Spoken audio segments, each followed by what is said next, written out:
nagmamadali man kayo, sana yung pagmamaneho dapat nasa timing pa rin yung pagsingit mo. Hindi porket nagmamadali ka ganun ka nang magmamaneho. Napakadelikado po nun. Pwede ka pong maka-aksidente. So, dahil nga sa pagmamaneho niya, nakat niya nga yung motor. At doon naman sa nakamotor, nakat siya sabi niya, nakat daw siya nung Fortuner. Ang ginawa niya, niradyo niya naman sa mga kasamahan niya at hinabol nila. So, doon naman sa nakamotor guys, sa kalsada kasi, hindi mo naman talaga may iwasan na makakat ka ng ibang sasakyan.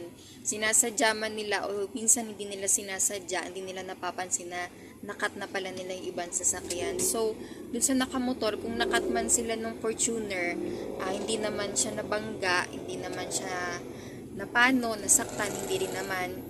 Hindi na rin sana niya hinabol yung Fortuner. Kasi pag hinabol mo pa yon, iba na yon guys, para ka nang naghahanap ng gulo nun. Kasi, iisipin mo, wala namang nangyari sa'yo, wala namang damage na nangyari. Bakit kailangan mo pang habulin yung naka-Fortuner? Para saan? Yun nga guys, dahil sa hinabol nila yung naka-Fortuner, napag-abot sila, nagkasuntukan, hanggang sa nabaril sila ng driver ng naka-Fortuner.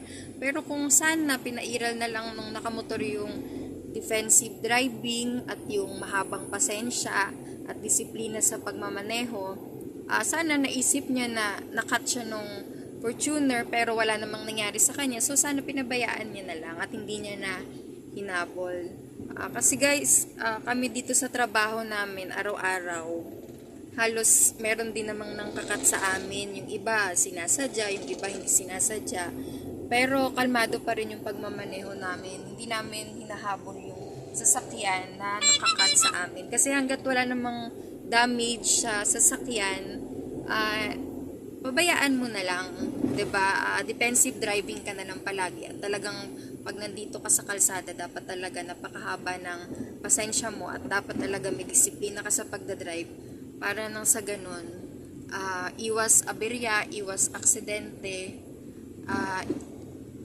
lahat lang kalmado lang ang pagmamaneho. Kahit pa napaka-traffic guys, kung lahat naman ng nagmamaneho, lahat ng motorista may disiplina, wala sanang mangyayaring road rage na ganun.